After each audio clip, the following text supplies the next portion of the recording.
Spill the Tea podcast brought to you by the kind courtesy of Inizio Limited, distributors of Bliss detergents and Kirkland products, Carrie Street and more, producers of Carrie's Shito and Carrie's Liquid Soap. The Talking Beads, let your beads speak. Type 1 imagery, capture the moment. E&E Ghana Limited, quality print, prompt delivery, and Phoenix Studios.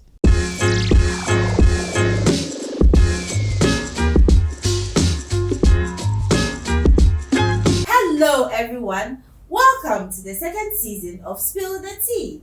My name is Queen Nita. On today's episode, we are going to talk about cheating in relationship or marriage.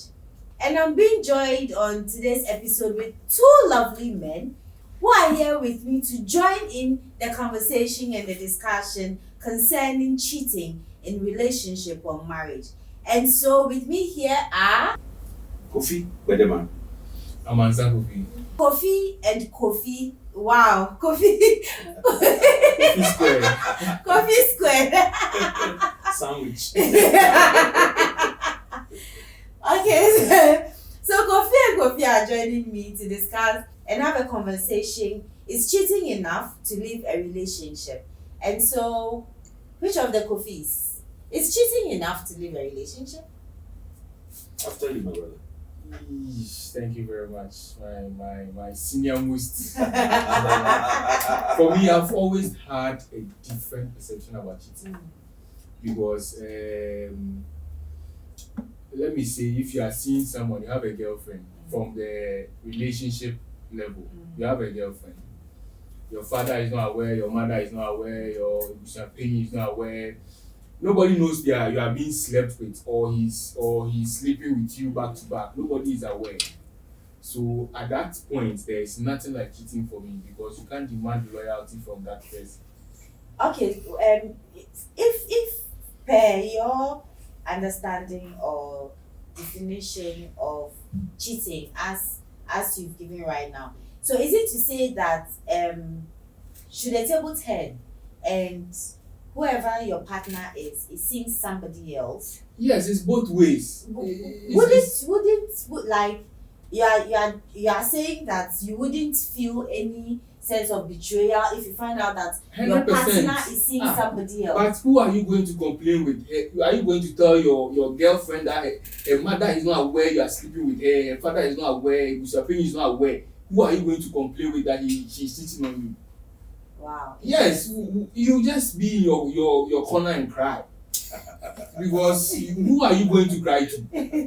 You get me? But if you are married, you can call Ebusi opinion, you can call the woman's mother and be like, yo, but this is what is the happening. relationship the stage that you go through before the commitment of marriage and all those things? Thank you. So after the commitment, you can hold your partner to ransom when it comes to cheating. So you wouldn't seek any like loyalty? I don't. In Yes, a relationship? I've not spoken to your father. Nobody knows I'm sleeping with then you. what is And I will come and tell you. What is the Yes, that is my own, because there's nothing like cheating in boyfriend girlfriend. To me, personally, yeah. There's Kofi, please. This one. Which one are you calling? Which You, KG. Well, is cheating enough reason to leave? Me, I'll approach it from a more simplistic point of view. But let's start with what he was saying. Oh, that no. He has stated. View Yes. And, he has stated. And definition of what cheating is. To him, yes. One is only liable or responsible to answer to cheating or be accused of being a cheater if it is in the context of marriage and not in the context of a relationship. Me, I will never. I will not see it like that. He has stated his, and so let me also state mine. Then we'll look for areas of commonality. Exactly. Or points of divergence. So we are talking about the deal breaker. Okay, so everybody has their deal breaker when it comes to relationships. Somebody will say, well, Once you steal from me as a partner, I cannot let it go. Somebody will say, if you cheat, it's over. Another person will say, if you can't cook, it's over. So everybody has their deal breaker in every relationship you find yourself in. And again, me, I like to make the definition broader before we narrow it. And there are different kinds of relationships. There are business relationships, there are the ones we're talking about now, and then there are filial, and then there are platonic. And for each relationship that you find yourself in, you have your deal breaker. If I'm working with you and it has to do with money, if you steal from me, the relationship stops. Like so, there is every relationship has a boundary, yes, with which must not be crossed. Exactly. So let's now come closer home, where we're asking if cheating should be a deal breaker. First of all, I also don't think there is a universal answer for some of these things. Everybody comes to the table based on their own peculiar experiences and their tolerance level of yes, what they can in life and what they've seen in life. Yeah.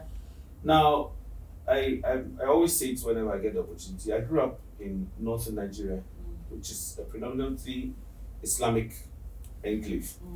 And in those areas, if you want to use some of our definition of cheating, it wouldn't work there. So for somebody who has been socialized in an area where men are allowed to have four wives, etc., etc., when you are in a relationship with such a person, let's say you are a lady in a relationship with a guy and you've grown up seeing polygamy as a normal thing.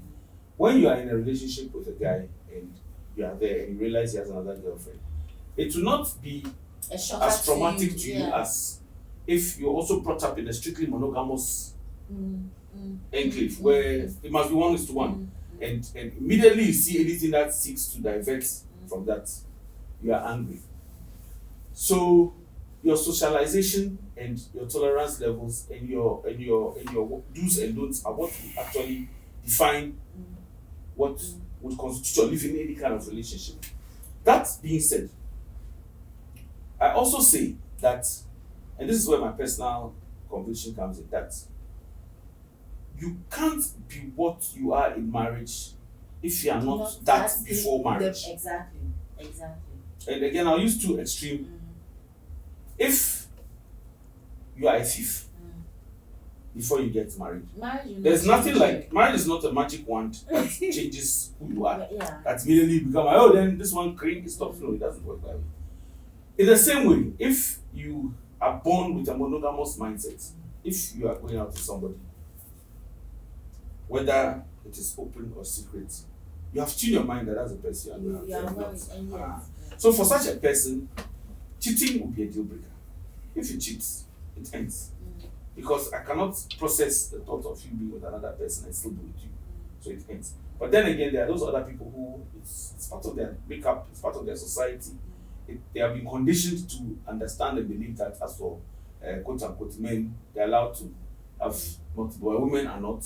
So, and of course, when you are conditioned, the conditioning goes both ways. It goes towards the women and it goes towards the men. That's why you find a woman with a man who's cheating, but she will not cheat. And then, but etc. etc. So for me, you must determine, there's no straight answer to this. Let me just go straight. You must determine what your deal breaker is. If it is cheating, then obviously when they cheat on you, whether you're married or not, you not want to continue. But if you feel it's okay, it's one of those things. When they cheat on you, you continue. So for me, that is my adding to what he said, for me, I've always been of the opinion that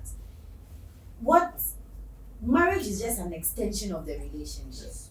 And so whatever lifestyle or whatever rules or terms and conditions or everyday routine that both parties have become accustomed to in the relationship, the principles they've lived by and all that, the practices they've accustomed themselves to in the relationship only becomes extended and formalized in marriage.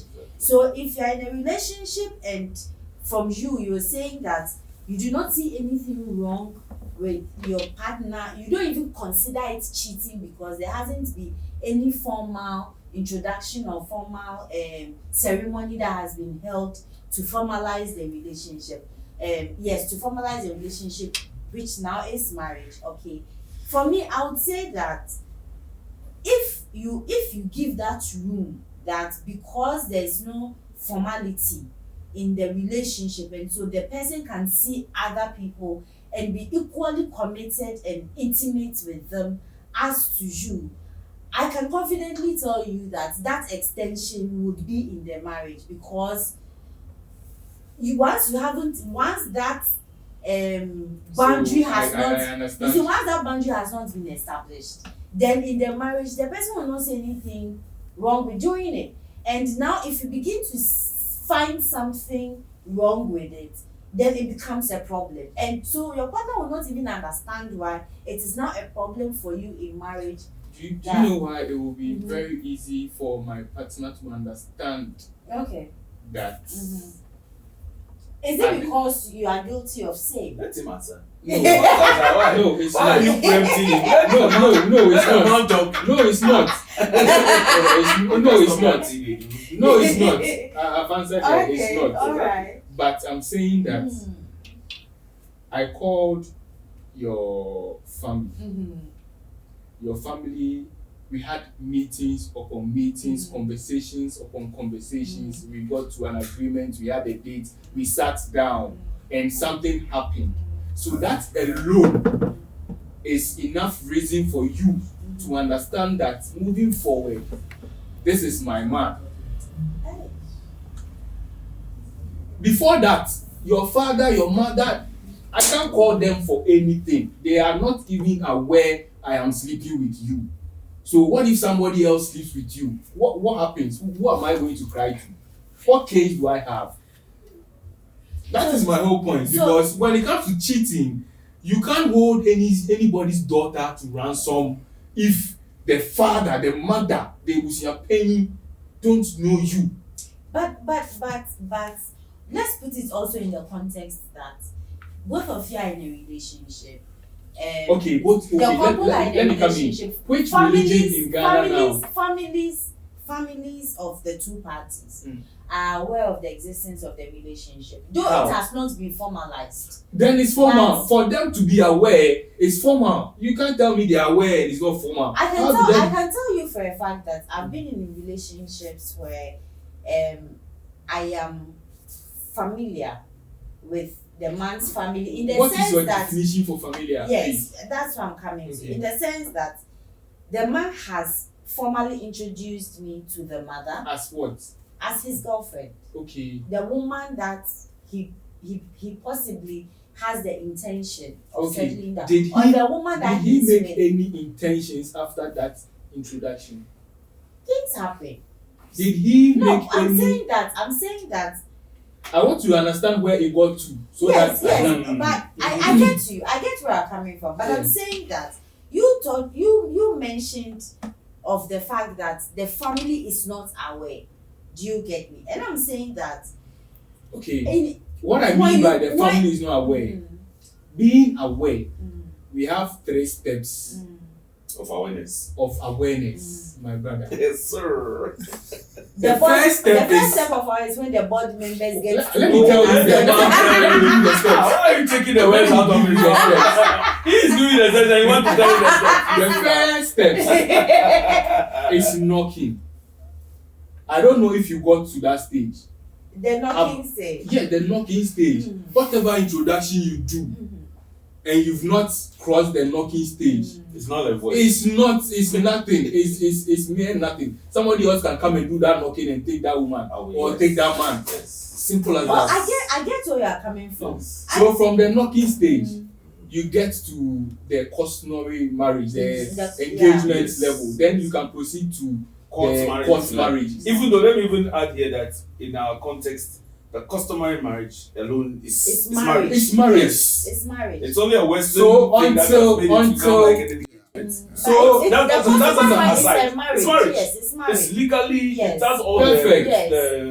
The legal So binding. you are in high school, you are in university, your father is responsible for you, you are seeing this guy, you are in love, whatever you are doing, it's up to you. Yeah, but there's nothing like cheating there.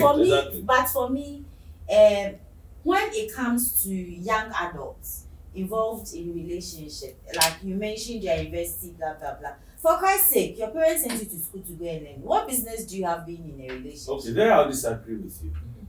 And I'll tell you why. Now we're going to mix a lot of things in mind. We're going to talk biology and all of that. You see, as a young animal, which is what we all are, there are stages of development. When you enter puberty and so on and so forth, nature has made those things happen for a reason. It is in order to prepare you and nature exactly. towards. So in our more modern settings where you get to adolescence in secondary school, you get to puberty and all of those things, the structures have prevented you from doing what nature has actually asked you to do. But in reality, what your body is preparing you for is to engage in certain activities that therefore afterwards lead to procreation and all of those things. Good. So once you are in university and with our social setup, by then, honestly, and you can't run away from it. You can do any statistics you like. If by then you do not understand the dynamics of being a man, okay, now again disclaimer, when I'm making my submission, I'm just to keep it not complicated. I'm sticking to male and female. Please, the 25 other people will get to you at your time. Yes. Just so that I don't want anybody to take a small portion out of the discussion and distort it. Yes. So now I'm just going strictly by male and female, and then we can deal with biologically, male physiologically, and anatomically. Yes. So by then you are supposed to have been aware of every kind of nuance that follows being a woman and a man and the combination thereof. So by university, if you are not endowed with the social graces that allow you to interact with the opposite sex, then there's a failure. Even if you have been sent to school, school is an amalgam of a lot of things. It's not just studies, it's not just books, it's not just academic. It's socializing as well. You must have social graces. Of what use is a PhD if you cannot hold a conversation with somebody? If you can't just fit in the social setting. So it is actually, in fact, university is the final stage where if you have not perfected the art of being able to associate and assimilate, then there's no other chance for you, because all other interactions after then are purely academic. So you might have been sent to school to learn, but then one might ask, what is learning? Okay. So just of all kind of knowledge. Yes. So that, please, I just wanted to. Yes. So you may go on. Okay, so for me, I was saying that from your perspective, that you say has to be like strictly marriage. Do you get it? For me, I'm thinking that, like I was giving an example, that I've been in relationships where I've been introduced, or I'm familiar with the man's family. Right? Familiarity is okay, so let me be specific in this way. I was once in a relationship where the guy introduced me to the mother. Okay. Aside the fact that, well, I was introduced to the board members and all those things. Who are the board members? You see, we are talking to a very wide audience, so let's not slip in terminology that they might not know. Who are board members? When I say board members, I basically mean the core inner circle of the man. Yes, core inner circle, which includes family and friends, like cousins, siblings, and friends, like, all right. And there are people that to some extent he respects their opinions. He might not necessarily agree with them, but he respects their opinions. And so if he happens to introduce you to that core inner circle and they accept you for who you are, then at least you have your footing somewhere. That means slowly and gradually you are climbing the ladder. So that's basically what board members. I'm not saying anyone should force themselves to be accepted by board members. You might end up even being rejected. But just be yourself, and if the board members accept you, they accept you. Anyway, that's just by the way. So as I was going, all right. It's not by the way, Mumbai. We'll visit. Okay. Okay. So I went to meet the mom. Right. He introduced me to the mom. I even spent like some days with with him at his. Let me not cut you. Uh-huh. You can be with someone for So 10 years. Wait. Hold on. Let me finish making my point. Right. So there was a time, right, where we had issues. The guy and I had issues, and it seemed like he wasn't availing himself. I mean, to talk about it, or he seemed not to want to sit down and talk about it. To my surprise, right, his mom called me and asked me if I was available. I was like, yeah, I mean, I don't really have anything doing. I'm not particularly occupied. And she was like, okay, he's come over to her place. And she knows that I am not aware he's come over to her place because she knows him and I have issues. If I'm not occupied and I don't really have anything doing, wherever I am, I should find my way to her house. Yeah. Do you get me? I get you. So yes, I put myself together and everything, and I went over to her place. I mean, she was in a different town, so I went over to her place. I lodged in his house. She hosted me. Blah blah blah blah blah. So when the guy meets me, he was surprised. It was later he got to find out. Oh, so his mother was the one who orchestrated, blindsided him. Anyway. So she called for a meeting, sat down, intervened,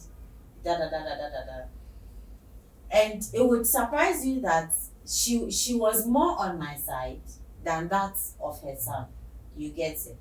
So later, after we'd had the conversation, as she was trying to mediate and everything, she asked me to excuse them, which I did. After having a conversation with him, he came to call me that she wanted to see me. So she had a conversation. In the end, she told me that just as much as she's his mother, right? And if he brings a woman she doesn't like, she wouldn't impose her opinion on him not to marry her or be with her. It's the same vein that if he brings a woman she really likes, and for whatever reason they have issues and he decides not to continue with the relationship or he wants to end it, she cannot impose her desire on him, because at the end of the day he would be the one living with the woman in the marriage. Do you understand? Okay, I'm saying this to come to a point that assume, in such contexts, right, you'd realize that even though the marriage thing, like the customary thing, has not been done, there is a certain level of formality that has happened, okay, that infers a certain degree of commitment in the relationship. Do you understand? And for that degree of commitment to be inferred, one would want to assume, or not only just assume, but intention that there should be some level of loyalty in the relationship as well. I get you.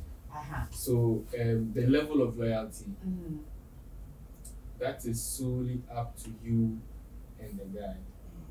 Okay. It ends there, because you, for the example you are giving me, the mother choose to get involved, but some other people would not care about you. Agreed. You understand me? They wouldn't even call you to tell you to come. They are done with you when their son is also done. Yeah. You get me? So that level of loyalty is optional for whoever is involved.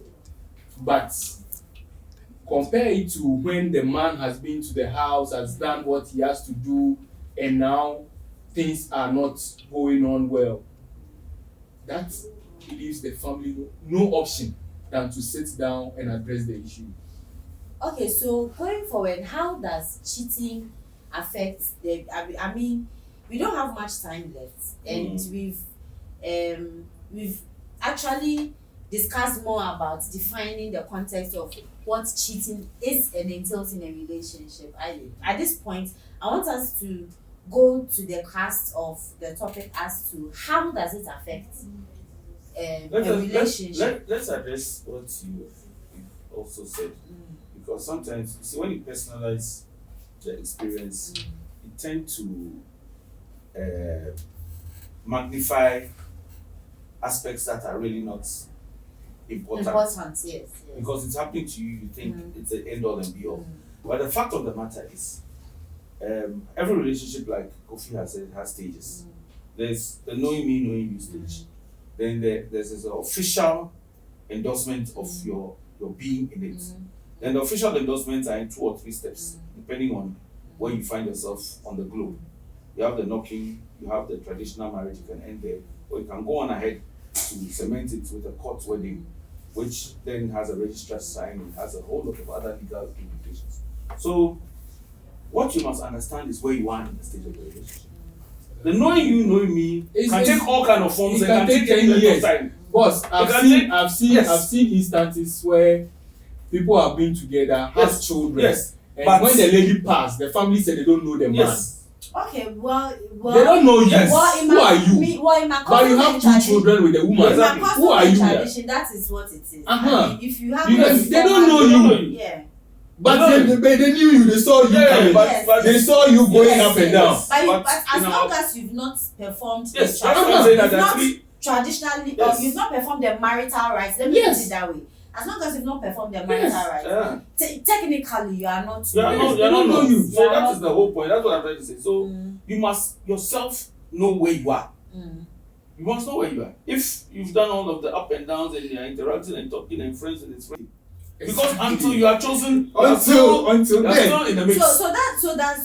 So is it fair for us to say that so for men, I mean the man could have other like 2, 3, 4 women that he's indulging at the same time. We all said from the beginning. But would it also be okay? The woman can also have. Yes. So exactly. So that's the woman can also have like Kofi said from the onset, with his belief. Everybody's in a mix until the choice is made. Big game, bro. He says the woman is also privy to do the same, because the everybody's objective for being in a relationship is different. How about you? Personally, I believe in exclusivity. That's in a relationship. In a relationship. That's my belief. But like I always said, I don't personalize anything. Because understanding the world is understanding that you are not the same as you. Sure. So that is why even in the knowing you, knowing me stage, you must know the kind of person you are going out with. Exactly. To know whether the person is polyamorous or the person is... If that is... No, you see, we don't narrow it down. Anybody you are going out with, know how the person is.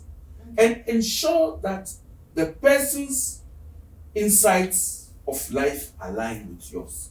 So me for me, I want to find. Do you get that? I do get that, but I also want to find out that is it to say that should, let's say Kofi for instance happen to be in the company of one of his partners and another let's say he has 2 or 3 partners, because he does not believe in the exclusivity of a relationship which is not marriage. Okay.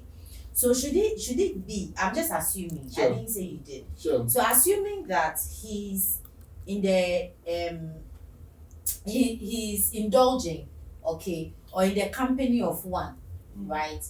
And let's say partner A, and it turns out that it happens so that maybe partner B happens to be at the scene where he's in the company with partner A. Does that mean that he would have no sense of remorse? That would be probably a mistake from my side to have 2 of my people. But at that moment, would you feel a sense of remorse? No, that's or a sense of guilt? The guilt will be for them being together at that same time, but not the guilt that of the act, because I've been in the act for how long before they got to know. Not the guilt of having multiple partners, but the guilt of them being and the remorse, of the remorse that the 2 of them have found themselves in the same space. space. And there's an issue. Okay. it ends there. But I don't even understand what this is. Nita, hold on, let me talk. No. Cheating doesn't affect his Nita, relationship at all whatsoever. wait. You see, what is going on here, and I'm holding your hand, respectfully, is that I think we are going off course. I sense a certain personalization of the scenario. No, wait, because for me, we've established the guidelines. Okay. And the guidelines are clear. So issues of guilt and feelings cannot even be addressed here. Because the guilty parties are not here. So we cannot even know what and where those things. So let us try and stay on. Okay. And in fact, I think we have. We are just So we have to wrap up on this. We are just about to wrap up. Okay, so for me, I want us to basically pick on the actual consequences that one faces when cheating occurs in a relationship. What are some of the consequences, and how does it affect the relationship in general, the relationship in general, the people, the partners involved as individuals, and them together as a unit? So let me just start off and round account. I don't think after this I have much to say because I've said. So first of all, if cheating is a deal breaker for you, then you see, when we of late, I realize we throw words around that we do not understand. If I tell you something is a deal breaker, it's a deal breaker. It doesn't mean that when my chief or President Akufo-Addo comes and begs me, I'll change my stand. A deal breaker is a deal breaker. So it is something I cannot live with. So if, for me, cheating is a deal breaker and you have cheated, the relationship has ended. Now, going forward, if there are things like children and responsibilities that must still be taken care of after the relationship, you sit down like two mature adults and deal with those. So school fees to be paid, I agree. If there's a mortgage to be paid, you agree. If there's a business that you are both running, you decide on how to run it like two responsible adults and you both move on with your lives. But for me, if cheating is a deal breaker, it ends there. If it is not, you forgive and move on. Simple. Second coffee. Yes. So, if you are a young man and you've not paid a bride price, you don't have any dowry. Yes, you don't have a token. Yes, let's use all the words. You have no right to demand, loyalty, exclusivity. Yes. For me, I'm always of the thought that marriage is an extension of a relationship, and so if you have a cheating partner in a relationship, be rest assured you have a cheating partner in your marriage. Anyway, so on this note, we are going to draw the curtain on today's episode. My name is Queenita, and today's topic we've been discussing how cheating affects us in our relationship. With me to do that discussion have been Answer for you. And on that note, see you. Dowry, madam. On that note, see you on the next episode of I told you people it's going to be an exciting season. They just started. So on that note, see you on the next episode of Spill the Tea. Bye-bye. Awesome. Thank you for watching this week's episode. Follow us at Phoenix Media Studios on all social media platforms.